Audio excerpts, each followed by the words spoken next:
over the last 30 years or so, in fact, throughout the period of neoliberal capitalism's consolidation, participatory media has offered quick, easy, universal democracy. Anyone with a mobile phone or access to the internet can make her voice heard. Everyone has a voice, and the internet lets us express them. In this setting, democracy is a marketing slogan, the means of extension for AT&T and T-Mobile and Microsoft. When linked to new media, democracy tags a politics light that anyone can get behind. It's not controversial, it's not antagonistic, and it's especially attractive to purveyors of mobile phones, notebook computers, software, and social media platforms. The injunction to get connected and participate is an injunction to buy, as well as to make oneself available to marketers so that they have one's data available for capture and sale. I designate this convergence of multiply interlinked media, neoliberalism, and democracy communicative capitalism. Communicative capitalism is a material ideological formation. In communicative capitalism, the values heralded as central to democracy take practical, material form in networked communications technologies. Ideals of access, voice, inclusion, discussion, and participation are practically realized through global telecommunication.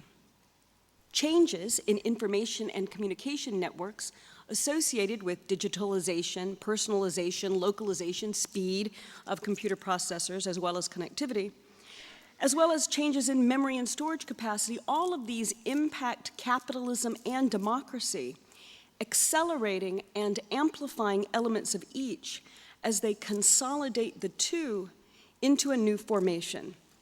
This formation mobilizes democratic ideas and actively represses and excludes class power and economic inequality.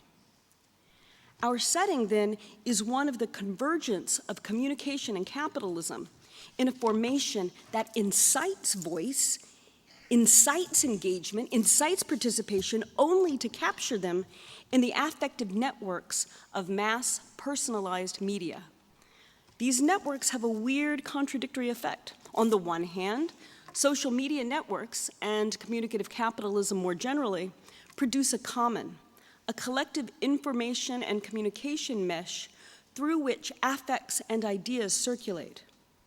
On the other hand, these networks presuppose and intensify individualism such that widely shared ideas and concerns are conceived less in terms of a self-conscious collective, less in terms of class, than they are as viruses, mobs, trends, moments, and swarms.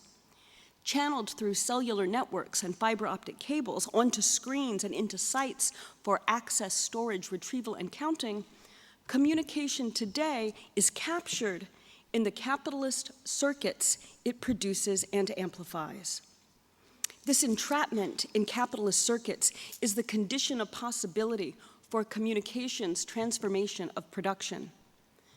Because contemporary capitalism is communicative, democratic rhetorics of access, transparency, voice, discussion, reflection, and participation strengthen the hold of capitalism in networked societies. Thus, the problems this democratic rhetoric identifies and the solutions it entails channel political energies into activities that reinforce the conditions of inequality it ostensibly contests. Disruptive events, intense debates, these are economic opportunities, ratings drivers, chances for pundits to opine and opinions to be expressed and circulated as much as they are political exercises. Communicative capitalism's realization of democracy eats up democracy's use value. When communication is a primary component of the production and circulation of capital, it loses its capacity to function as a primary means for the rule of the people. Democracy is the ambient milieu of inescapable participatory media and thus unable to express the people's desire and need for economic basics like food, shelter, education, work, and health, not to mention economic equality, ecological sustainability, and the end of exploitation. So to convince you that efforts to persuade us that the internet is good for democracy, in fact, protect neoliberal capitalism's aggressive redistribution of wealth, I'm going to set out 3 key features of communicative capitalism. And these 3 features that I'll discuss are the change in the form of our utterances from messages to contributions, the decline of symbolic efficiency, and the reflexive trap of the circuits of drive. So I'll talk about those 3 attributes of communicative capitalism. I'll then discuss the kinds of exploitation that are specific to communicative capitalism. Whereas industrial capitalism exploited labor, the industry of workers, communicative capitalism exploits communication, our very efforts to engage, connect, respond, and critique. In other words, the essential media of our sociality. Again, I claim that communicative capitalism materializes democratic ideals so as to strengthen and support global capital. What we have now, discussion, inclusion, opportunities for dissent, is democratic. But democracy is inadequate for an emancipatory egalitarian politics. Now, before I go into these details about communicative capitalism, I think I should address some of the more recent protests. I would suspect that some of you are thinking, wait a minute, don't the Arab uprisings, Occupy Wall Street, the insistent demonstrations in Turkey, don't all of these demonstrate that networked social media are powerful forces for egalitarian people's struggle and that democracy is a powerful political ideal? Right, so, I mean, doesn't the basic, like, looking around at our societies make it seem like I must be wrong? Well, I'm going to have 2 answers, actually, yes and no. Yes, democracy is a powerful political ideal, particularly for those of us who like to project it onto the energies that others have that we seem to lack. We should hesitate, though, as our enthusiasm for political change merges into an enthusiasm for the media we use to participate in the events, condensing and displacing the events such that the media, particularly Facebook and Twitter, become the story, not the people fighting and dying in the streets. When the unfolding events are condensed into a story about social media, we lose sight of the economic inequality crucial to the revolutionary situation. We contain a struggle against neoliberalism within a democratic script.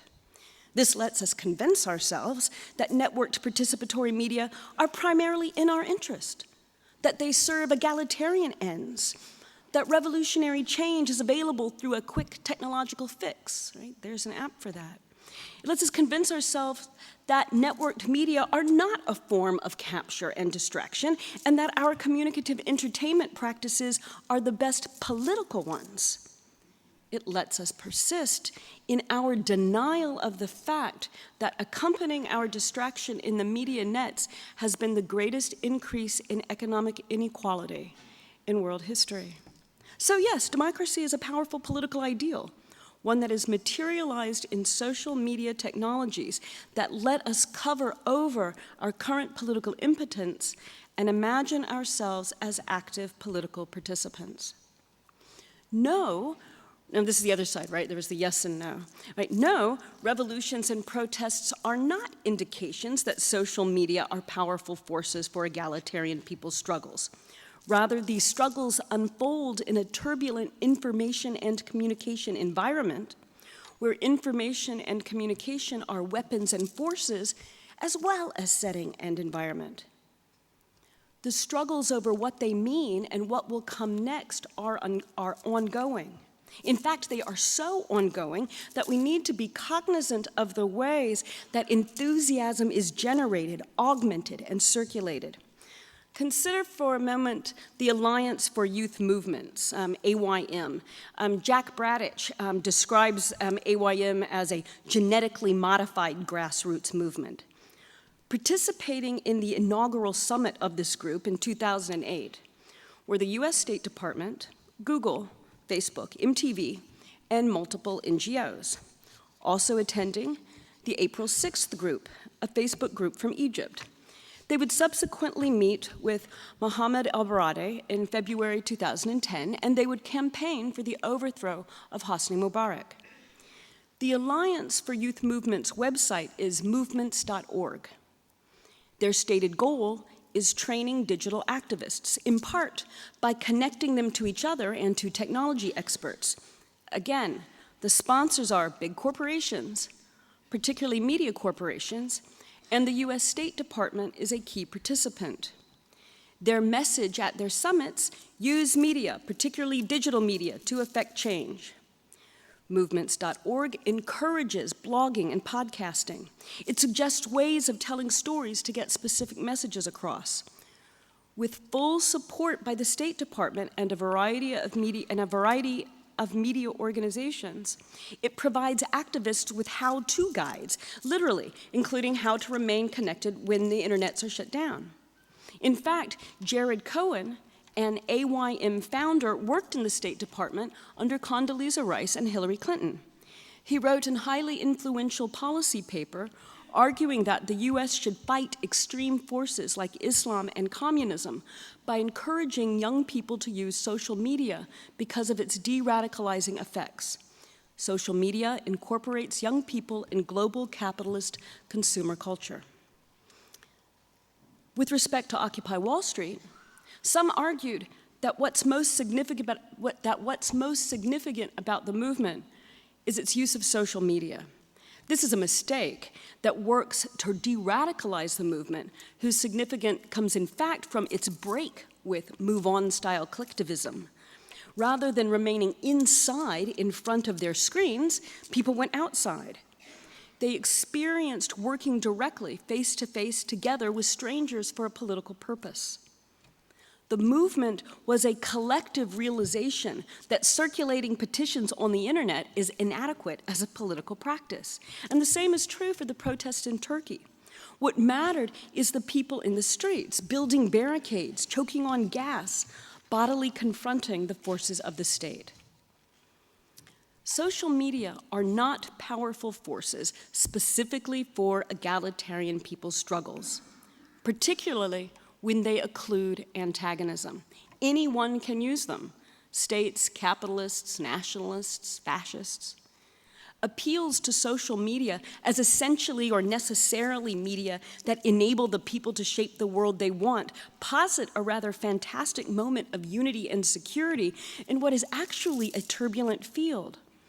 That is, they put in place a language of connection and cooperation as if conservatives, neoliberals, and states didn't use social media, as if networked communications were somehow outside the purview of dominant power.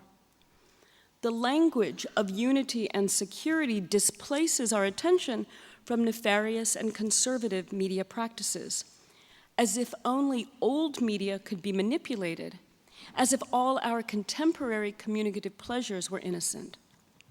Okay, so that's my effort to convince you that these recent examples of activism are not instances that go against my fundamental claim that communicative capitalism is a trap of democratic energies that realizes those energies in ways that consolidate and secure capitalism. So now, now that I hope everyone's convinced of that, I'm going to describe the basic attributes of communicative capitalism. Okay, 3 basic features. First, in communicative capitalism, messages are contributions.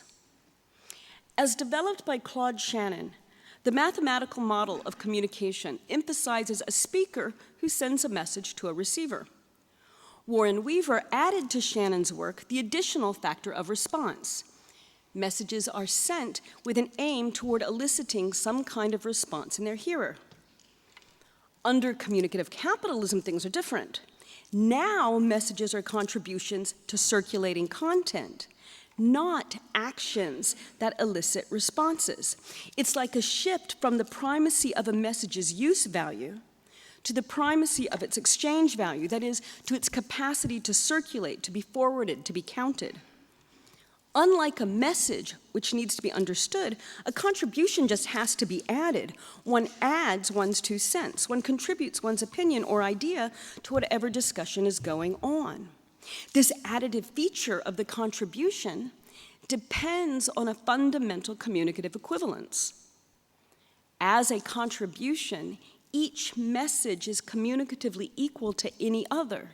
No opinion or judgment is worth more than any other, right? They each count as one comment on my blog, or as one like on my status, on my Facebook update, or as a single tweet. Facts, theories, judgments, opinions, fantasies, jokes, lies, they circulate indiscriminately. Again, as contributions, they are all equal. Each adds something to the flow.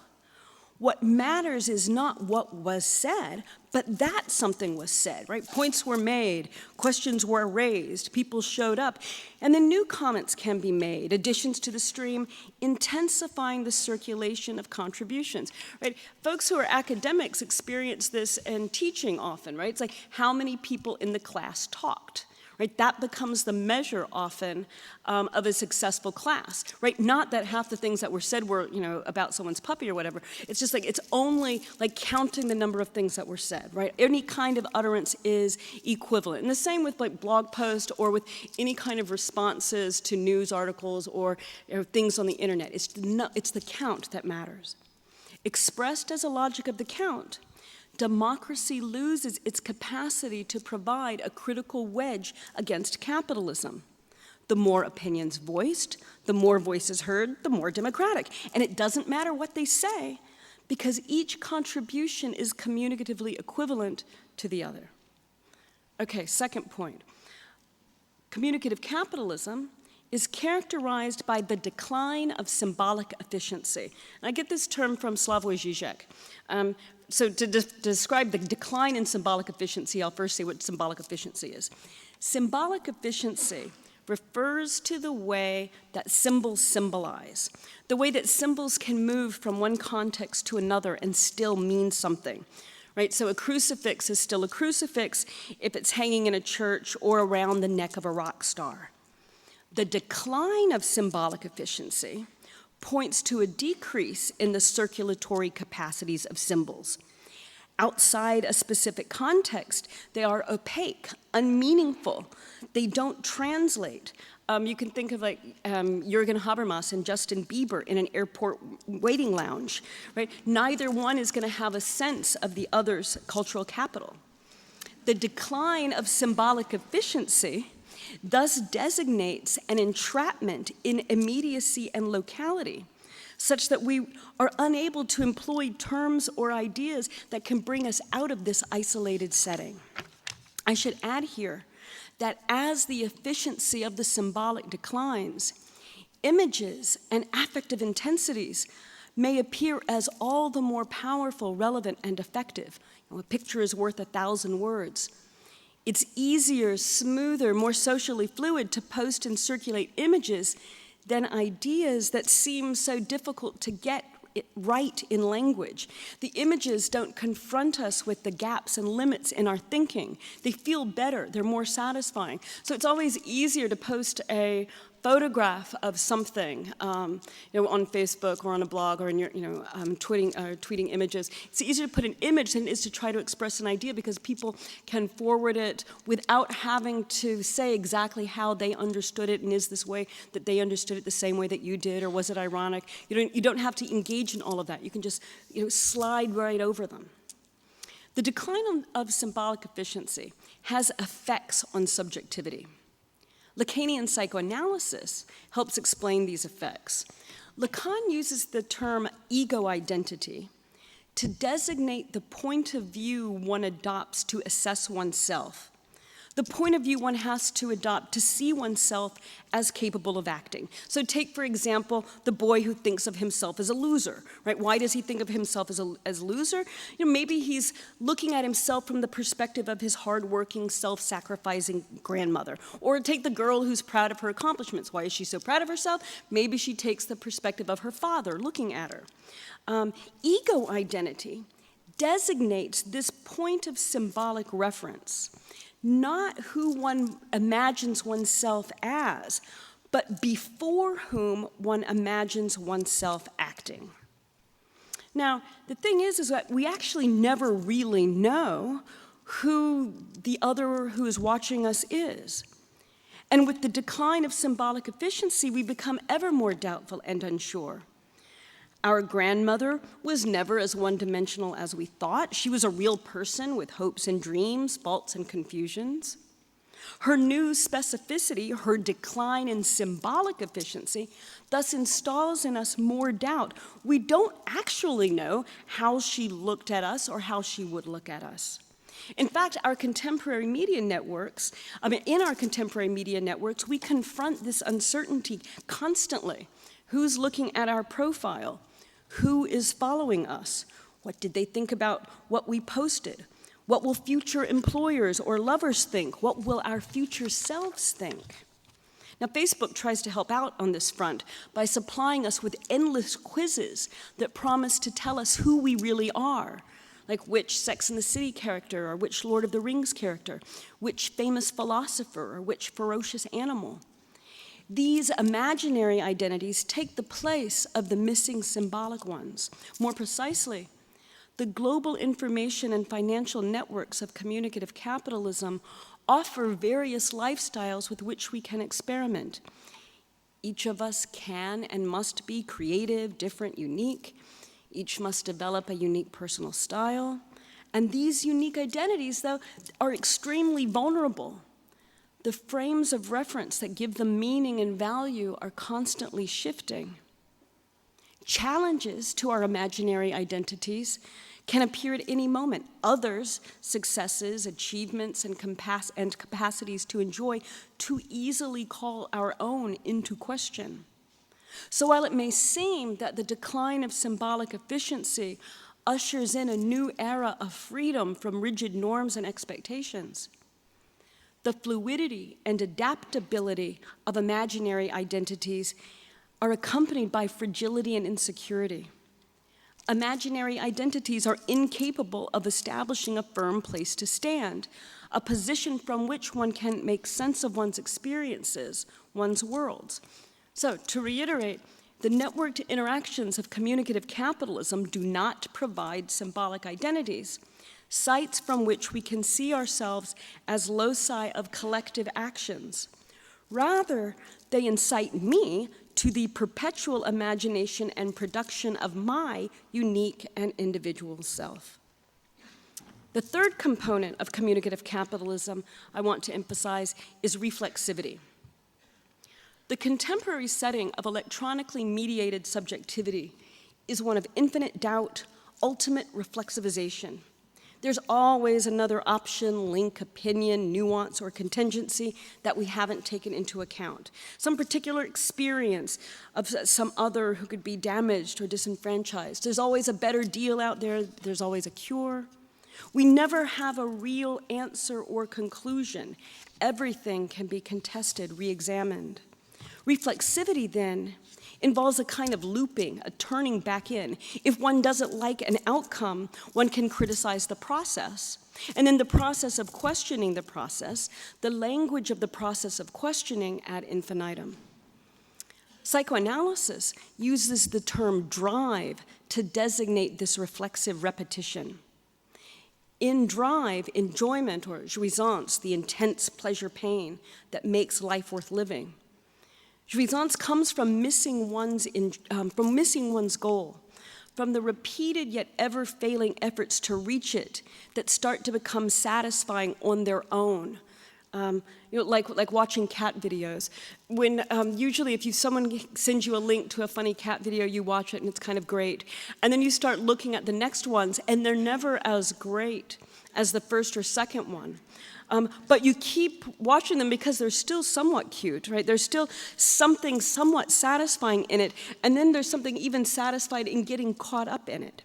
In this reflexive environment, even the fact that my blog posts are boring, that the arguments in my little segment of the blogapelago have an intensity far beyond merit, that the escapades of celebrities are trivial, even all of these things are known and discussed. Most of the time, the content, presidential, disastrous, financial, The content of these repetitive intensities doesn't matter. It's a mass of virtually indistinguishable, yet rapidly circulating differences and modulations that ensure that nothing changes. Democracy follows this circuit of drive. We circle round and around, missing our goals, but still getting a little satisfaction. Some of us might enjoy sharing our outrage over a setback. Others might enjoy rehashing all the steps of our failure, arguing over where we went wrong. Still others want to delve into the particulars of a process for its own sake, with little regard for the outcome. Democratic drive then names the reflexivity in which we are stuck, which we can't avoid, but which at the same time can't be understood as giving us what we want, even as it gives us something else instead, namely this little kick of enjoyment. So we protest, we talk, we complain, we sign petitions, and forward them to every one of our friends. In the reflexive circuit of communicative capitalism, democratic drive is the capture of our political engagements in networked media such that we feel active, we feel engaged, even as our actions and engagements reinforce rather than undermine capitalism. Now those are the three basic features of communicative capitalism. I now want to talk about some of the basic forms of expropriation and exploitation that are associated with communicative capitalism. I'll talk about either 4 or 5 depending on my time. Overall, the 5 are data, metadata, networks, attention, and capacity. Okay, so first, again, so looking at these ways that the ways that communicative networks are exploitive and how they expropriate the common. First, as is well known, Facebook and Amazon claim ownership of information placed on their sites. They claim as their own property the products of unremunerated, creative, communicative labor. Indeed, a primary characteristic of most commercially successful internet platforms is the capacity to become a singular locus for multiple communicative engagements. Some of these, Google comes to mind, collect and store metadata about user actions. This is now a second kind of expropriation, expropriation of metadata, our search patterns, and it's a kind of exploitation, an exploitation of user desire to navigate a rich information field. Google treats the trace left by searching and linking as its own potential resource. A third, broader instance of expropriation and exploitation of the communicative common involves the structure of complex networks. And I'm using that in the technical sense as networks characterized by free choice, growth, and preferential attachment. For example, academic citation networks, blockbuster movies, bestsellers, and popular blogs and websites. As Albert Laszlo Barabasi explains, complex networks follow a power law distribution. The item in first place or at the top has much more than the item in second place, which has more than the one in third, and so on, so that there's very little difference among those at the bottom, but massive differences between top and bottom. So lots of novels are written, few are published, fewer are sold, and very, very few become bestsellers. Or lots of articles are written, few are read, and the same 4 are cited by everyone. The idea appears in popular media as the 80-20 rule, the winner-take-all or winner-take-most character of the new economy, and the long tail. In all of these examples, the common is the general field out of which the one emerges. Exploitation consists in efforts to stimulate the creative production of the field in the interest of finding and then monetizing the one. Expanding the field produces the one, or hubs are an eminent property of networks. Such exploitation contributes to the expropriation of opportunities for income and paid labor, as we've seen in the collapse of print journalism and academic presses. We should recognize here a primary condition of labor under neoliberal capitalism. Now, rather than having a right to the proceeds of one's labor by virtue of a contract, Ever more of us win or lose such that remuneration is treated like a prize. In academia, art, writing, architecture, entertainment, design, and in the US, ever increasing numbers of areas like education and technology. People feel not only fortunate to get work, to get hired, to get paid, but ever more tasks are treated as competitions, which means that those doing the work are not paid unless they win. They work, but only for a chance at pay. The English philosopher Thomas Hobbes' description of merit is helpful here. In Leviathan, chapter 14, Hobbes explains that the one who performs first in the case of a contract merits that which he is to receive by the performance of the other. Because of the performance of the first, the second is obliged to give the first what is due him. In the instance of a prize, we also say that the winner merits his winnings, but there's a difference. The prize is the product of the event, the contest. The relation between the one awarding the prize and the winner depends on the goodwill of the giver. There's nothing that specifically links the winner to the prize. The implication of this shift from contract to contest, from wages to prizes, a shift the consent to which has been manufactured in part via so-called reality television competitions. A repercussion of this is the mobilization of the many to produce the one. Without the work of the many, there would not be the one, the winner, who is necessarily contingent. Inducement prizes, contests, are amplifications of the entrepreneurial attitude. They're amplifications and alterations. The work is done and then may be paid, the winner, and likely not, the losers. The only link between the work and the remuneration comes from the prize giver, who is now in the position of judge, charitable giver, beneficent lord, and who has no obligation to any of the contestants. As a governmental policy or approach to funding, the logic of the prize is extended into an acceptable work relation. Now you might say, well, yeah, but nobody forces anyone to enter the competition. Yes, but what happens when this is a dominant approach to work? Those who don't choose to enter have fewer opportunities to enter into contract-based work because the amount of contract-based work diminishes. The overall field is changed such that people have little choice but to compete under these terms. I would think another example of this would be internships, right? Internships tell people, if you want a good job, you have to work in this place for free for quite a while, and then we will see if you merit, right? If you've won a paid labor later, but first you have to work for free. Okay, I'm gonna mention one last form of expropriation and exploitation, and then close. Okay, so this last one, the myriad entertainments and diversions available online or as apps for our phones are not free. We don't usually pay money directly for YouTube, Facebook, Twitter. They don't cost money, they cost time. It takes time to post and write and time to read and respond. We pay with attention. Our attention isn't boundless. Our time is finite, even as we try to extract value from every second, right? We don't have time to waste. I'm actually guilty of telling my students, read a lot before you go to sleep so that your brain can work while you're sleeping, right? You don't want to waste that good sleep time. So we can't. So back in the communication. So we can't respond to every utterance. We can't click on every link. We can't read every post.